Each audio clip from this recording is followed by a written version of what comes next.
What's up, nerds? Let's talk about the power of nostalgia. Everyone at some point in their lives longs to revisit those halcyon days when things were simpler. For me, nothing captures this more than the sound of a tape loader or the smell of a hot, burning power brick in a summer's day. A world that likes to fetishize nostalgia and market it back to us by selling us tote bags with Steven Spielberg's face on it. What? I like shiny things. It was in the 1989s, the year of Thatcher, punk, and I'm bad at lists of threes. They were queues of kids playing at the demo kiosks in Currys and WH Smith's because most homes still had only one television and there were only so many episodes of Newsround and Biker Grove you could watch. Money was tight in yours truly's household, but one Christmas we were treated to the Amstrad 128K+2 model. Mine came with none other than James Bond and possibly a light gun, which I can't find and has probably got lost in the loft somewhere. Needless to say, I've got many fond memories fighting two older brothers for my go. The 128's predecessor, the 48K, was an impressive educational tool, but the Amstrad models were intentionally geared toward a ravenous gaming audience, and its hardware reflected that. Affectionately known as the Toast Rack, due to its distinct heatsink, the 128 later came with a built-in tape deck and a mechanical keyboard. I mean, look at all the extra keys! Holy shit! The average price was about £175 for the 48 and about £160 for the Plus 2. That's about the price of a PS4 today, and the games averaged out about £9.99.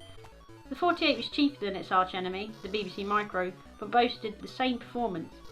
Daddy Sinclair was serious about making his computer as accessible to the masses as possible, but by the late 80s, the Speccy went from a humble educational tool to a full-blown home arcade machine. At this point, the Spectrum was enjoying major success in the UK, spurring on a whole host of bedroom programmers writing and swapping games with each other. Much of the software in this earlier period was still produced at home, using basic tape-to-tape copying machines and photocopying inlays and labels. Demand via mail order through magazine advertising alone meant thousands of cheques for the odd fiver were sent to home addresses across the UK. Cassettes were duplicated, covers were photocopied, product was popped into a jiffy bag, and off it went courtesy of Her Majesty's Royal Mail. Tiny me vaguely remembers software ads in the newspaper or backs of magazines. Luckily, by the time the Amstrad was released, most of the older 48K games were cheaper. For you young people, a cassette tape is an ancient relic that stored data on a magnetic strip. Film critic David Roderick refers to it as a chemically encoded process of entropy. Like me, it will grow old and obsolete. But until then, let me tell you about some of my favourite games. I'm mostly going to be looking at the 128, so I'm not going to give you a technical autopsy, but nevertheless I appreciate the developer's creativity in overcoming the system's hardware limitations. After all, constraint is the mother of invention. I don't pretend to know the technical specs, but the Spectrum had limited graphical capabilities in comparison to some of the other home computers of the same era, such as the C64 and Amiga, largely due to its lack of a dedicated graphics chip. You had two colours per pixel, which often meant attributes would clash, like a big bowl of colourful sick. However, a game like R-Type was a clean arcade port with great scaling and no colour clash, largely owed to the plain black parallax. R-Type is a horizontal shooter where you navigate strange alien worlds by piloting a little phallic-shaped ship called R9 in an effort to defend humankind from the powerful Bido, or Bido, I don't know. I had two weapon types, a weak blaster with a secondary charged blast. A shield-like power-up called Force can also be equipped at either the front or rear of the ship, providing additional firepower. It's stripped down, but still considered one of the better ports of the time, and retains the frenetic difficulty of the arcade version. It achieved this with flicker-free sprites, despite the amount of movement on the screen. The Geiger alien design is still distinct, if not as detailed, but definitely left an impression on me. Small me was a bit scared of it. Head Over Heels. My first ever game, like ever. Designed by the legendary John Rittman and released by Ocean Software in 1987. Head Over Heels is an isometric action adventure, with about 300 puzzles with really surreal touches like a staircase made of dogs and a Dalek with Prince Charles's head on it. It's an absolute bonkers game. Each character had differing skills. Head could jump higher and fire donuts to stun enemies, while Heels could run faster than a bastard and carried objects around in a little bag. Like most Spectrum arcade ports, it was visually scaled down in monochrome so as to avoid too many colour clash issues. It was still pretty busy looking and made the pixel-perfect jumping merciless. even more so because of the isometric angle. One misstep and literally anything in the room will kill you. Bonus Easter egg time though!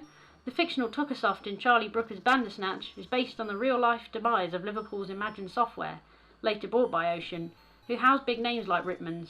Some of its former coders went on to develop Psygnosis Limited, famous for Lemmings and Wipeout. Okay, I was way too young to have watched this film, but I did anyway, and it was as traumatising for a 4-year-old as you could imagine.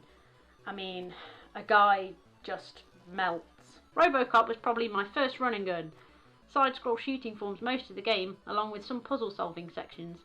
The animation and the scrolling is smooth, and the voice synthesis was impressive. I love the nods towards a film like baby food health pickups and the aiming feature from the infamous alleyway scene.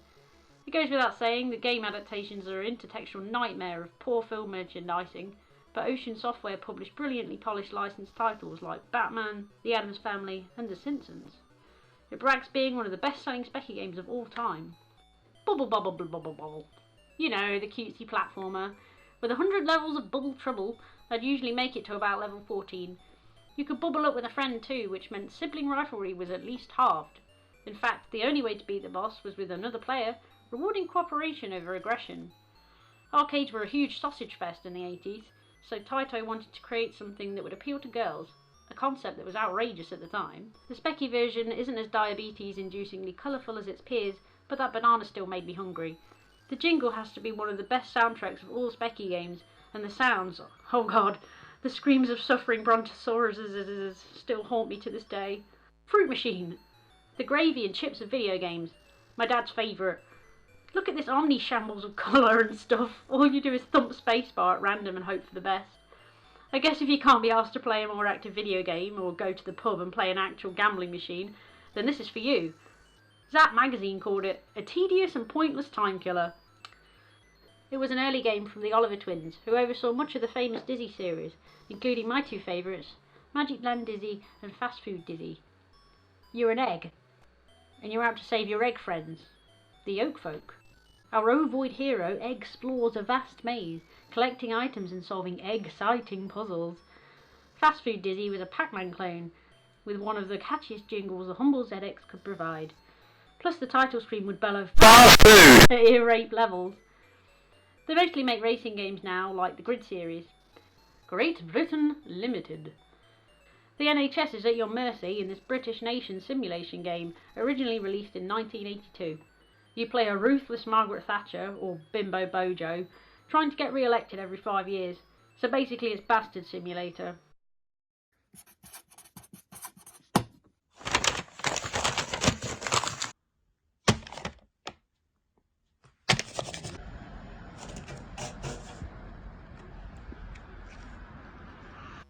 Jetpack.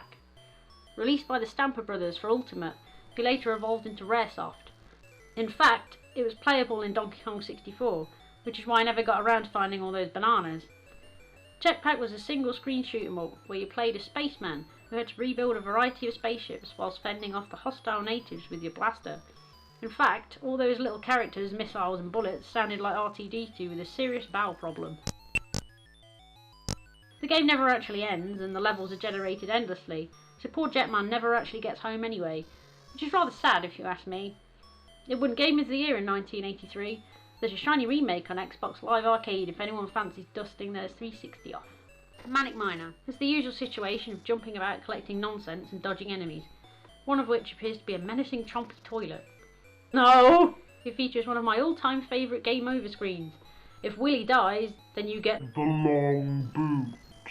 It was the first game with in-game music, which was a big feature at the time because the 48 had no MIDI capability.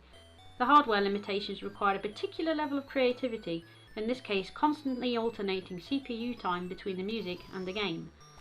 It's an atrocious, beautiful mess though, and wouldn't sound out of place on an early Venetian Snares album. Speaking of the music, check out Tim Follin's music for Agent X. It's wild one-bit madness. Jet Set Willy. Sequel to Manic Miner, but on a much grander scale. He's got a top hat! It's typically more of the same, but no longer do you have to progress through the screens in a linear fashion. You can now go off and explore Willy's mansion at your own leisure. It's a bonkers place, but not very surprising, seeing how Matthew Smith was often higher than the giraffe's arsehole. New Zealand Story. Cutesy addictive platformer from Taito, but barely anything like its arcade version. Seriously, the putrid yellow is still burned into my retinas. I had no idea what was going on here. You're a Kiwi, I guess, and you're out to rescue your Kiwi girlfriend who's trapped inside a tin of custard. I'd get stumped at the water levels, hopelessly watching my air meter empty. The hurry-up music is still panic attack inducing. Look at his middle legs go. It didn't have the graphical clout as the likes of the Amiga, and the scrolling is kind of awkward, but the animations are arcade perfect. I played this so much I'm fairly sure it left screen burn on my CRT. Horace goes skiing. I mean, what is he? A ghost tooth? Maybe the lottery hand. I loved this game. Released in 1982, you play the titular Horace, trying to cross a busy road a la Frogger meets Ski Free, in order to rent out a pair of skis, so we can do some skiing. I mean, what kind of ski resort makes you cross a busy motorway to keep getting your skis? Ski. If you tap in any direction, Horace will run faster than I can make up a witty metaphor. Elite. Before your EVE Onlines and your No Man's Skies, there was Elite. You traverse the stars, trading and mining for resources. Very much like a proto No Man's Sky, but with so many crazy key functions, it had to come with a keyboard overlay. The world building is expansive, with over 200 procedurally generated worlds to explore. One called Arse had to be removed. There were no set objectives as such. It was very much a game about making your own adventure. It was one of the first games to create models using wireframed assets, giving the overall illusion of a 3D universe. I still really enjoy the geometric simplicity. They're like spooky space skeletons. Jockey Wilson's Compendium of Darts. This exists. Moving on. School days. Did you ever play Bully and wonder what one based in a British school would look like? That's this. Set within the confines of an all-boys school, you're a short-swearing little scallywag on a desperate mission to avoid detention. You could explore the school however you wanted, and at whatever pace you liked. And more importantly, you can write wank on the blackboard. In that sense, this was the first example of a sandbox game. You got to name your teachers so you could pretend to grief your real teachers. Be careful though, if you cause too much mischief, you're then taxed with writing a whopping 10,000 lines. Game over. So, I hope you enjoyed this video and might want to try some of the games yourselves. I've probably forgotten a load of games, so let me know which ones you remember. If you're into mini consoles, then Spectrum has the Vega, a mini redesign preloaded with 1,000 titles and endorsed by Sir Clive himself. Or try some Specalite games like Downwell, a game that not only captures the style and feel of a Spectrum game, but fuses them with a modern gaming concept. This little fella even has gun boots. Boots that are guns. Gun boots. Fans are out there retroactively porting modern games like Dead Space as well, which even has a physical release, so check it out. Thank you for coming to my TED Talk.